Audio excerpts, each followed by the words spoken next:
Right, let's talk about something incredibly important that you probably haven't thought about since high school science class: minerals.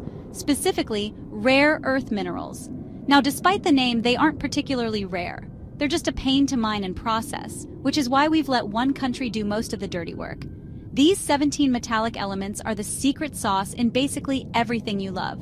Your smartphone, your laptop, the electric car you're thinking about buying to feel better about the world, they all run on powerful little magnets made from these minerals. They are the unsung heroes of the modern world, the tiny wizards making all our technological magic happen. So why are we talking about them now, on this glorious June 11th, 2025? Well, because for a terrifying moment, it looked like the supply was about to be cut off. Think of it like this. You don't worry about where coffee comes from until the only barista in town suddenly decides they're not serving you anymore. That's what happened in April when China, which controls the vast majority of the world's rare earth supply, suspended exports. The global supply chain, which is already as stable as a toddler on a unicycle, completely freaked out. Suddenly, every company from Apple to Ford was staring at a future without the key ingredients for their products, which is a bit of a problem. The panic was real. These minerals aren't just for our Netflix machines, they are critical for national defense. We're talking about things like missile guidance systems, fighter jets, and destroyers. They are, and I can't stress this enough, a very big deal. For decades, the US and other countries were happy to outsource the messy and environmentally taxing process of mining these elements. It was cheaper and easier, but that convenience created a massive vulnerability.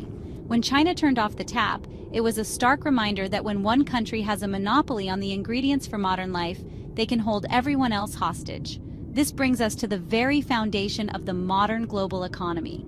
It's built on these incredibly long and complicated supply chains that snake all over the planet.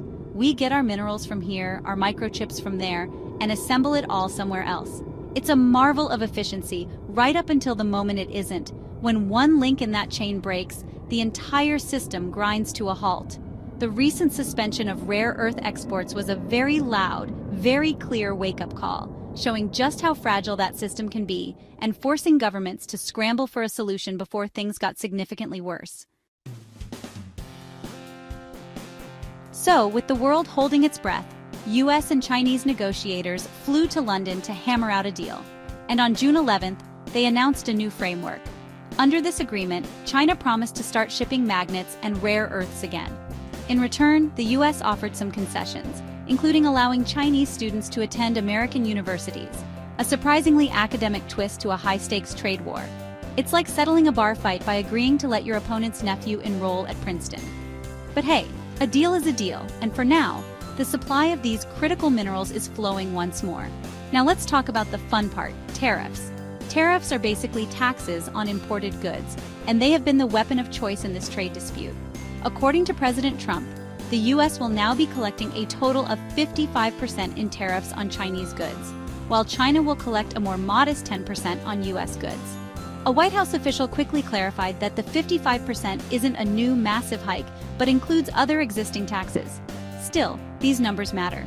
Higher tariffs can mean higher prices for consumers, as the companies importing the goods often pass that extra cost on to you. That new television or washing machine could end up costing you more. The problem is, this whole agreement is about as permanent as a snowman in July. It's a temporary truce, a ceasefire in the trade war. Both sides have agreed to this framework to calm things down, but they've given themselves a deadline. If they can't reach a bigger, more comprehensive deal by August 10, 2025, the tariffs are set to go nuclear. We're talking about US tariffs jumping to a staggering 145% and Chinese tariffs hitting 125%. That's not a trade war, that's a trade apocalypse, and it would send shockwaves through the global economy that would make the recent disruption look like a minor inconvenience. This uncertainty is terrible for business and for everyday people.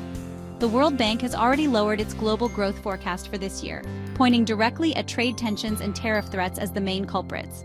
When companies don't know what their costs will be in 2 months, they stop hiring, they stop investing, and they stop growing. This deal, while welcome news, is really just kicking the can down the road.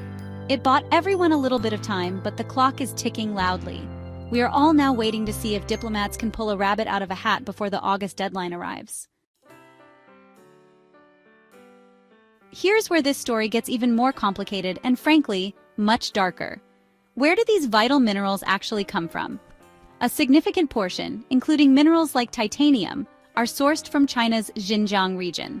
This is the same region where the Chinese government has been accused of committing horrific human rights abuses against the Uyghur people and other Turkic minorities. Rights groups and international observers have documented a terrifying system of mass surveillance, detention camps, and what they call labor transfer programs, which they argue is a euphemism for state-sponsored forced labor. The connection between our supply chains and these abuses is deeply troubling. A recent report from Global Rights Compliance detailed how dozens of major international companies might be at risk of using materials tainted by forced labor.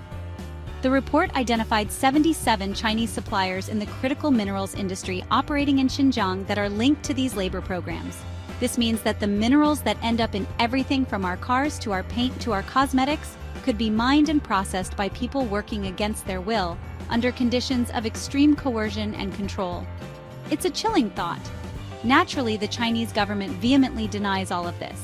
When asked about the report, a spokesperson for the Chinese Foreign Ministry stated plainly that no one has ever been forcibly transferred in China's Xinjiang under work programs. This is China's consistent position. They claim these programs are for poverty alleviation and vocational training, designed to counter extremism. They dismiss the allegations of forced labor as lies concocted by Western nations to destabilize China. This creates a situation where it's one side's word against the other, leaving companies and consumers stuck in the middle. Meanwhile, the U.S. government maintains its stance against these human rights abuses. The U.S. has previously passed laws like the Uyghur Forced Labor Prevention Act, which is designed to block goods from Xinjiang unless importers can prove they were not made with forced labor. However, the new trade agreement, which secures the flow of minerals from China, raises uncomfortable questions about whether securing supply chains is taking priority over human rights concerns. It highlights the central conflict between economic necessity and moral responsibility on the world stage. So here we are. We have a temporary deal that keeps our factories running and our stores stocked, but it's built on a shaky foundation of looming tariffs and serious ethical questions. This whole saga forces us to ask some fundamental questions. Does it matter where our stuff comes from? Is it okay to enjoy the benefits of cheap, convenient products if they are produced in a way that violates basic human rights? It's easy to ignore the long journey a product takes to reach our hands, but the reality of the global supply chain means we are all connected to places like Xinjiang, whether we like it or not. The ultimate goal for the U.S. is to onshore these supply chains, that is, to bring the mining and magnet production back home. This would create American jobs and, more importantly, secure the supply of these critical materials from geopolitical turmoil. But this is a massively expensive and long-term project. You can't just build a rare earth processing plant overnight. It takes years of investment and navigating a mountain of environmental regulations. So, for the foreseeable future, we remain dependent on the very supply chains that are causing so much concern. This leaves us with the biggest question of all. Can trade be a force for good? Proponents argue that economic engagement is the best way to encourage change. By trading with a country, you can exert influence and pressure them to improve their human rights record. Critics, however, argue that this rarely works. They say that by continuing to buy goods, you are financially supporting and legitimizing the actions of an oppressive government, signaling that profit is more important than people. The current situation with China puts this debate into sharp focus. Ultimately, this isn't just a story about tariffs and minerals. It's about the kind of world we want to live in.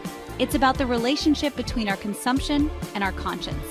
The next time you pick up your phone or get in your car, it's worth remembering the complex, messy, and morally fraught journey its components took to get to you. The temporary truce in the US-China trade war has bought us time, but it hasn't solved the underlying problems. It has only made them clearer. I hope you found this video useful.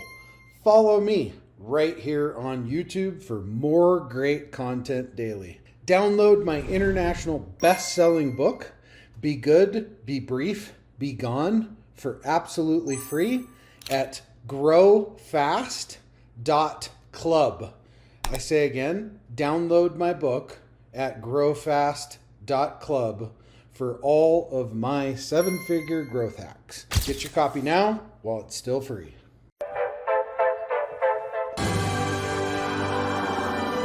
There it is. Magnum. Holy moly. Yeah, baby! That's what I've been waiting for! Dear God, it's beautiful.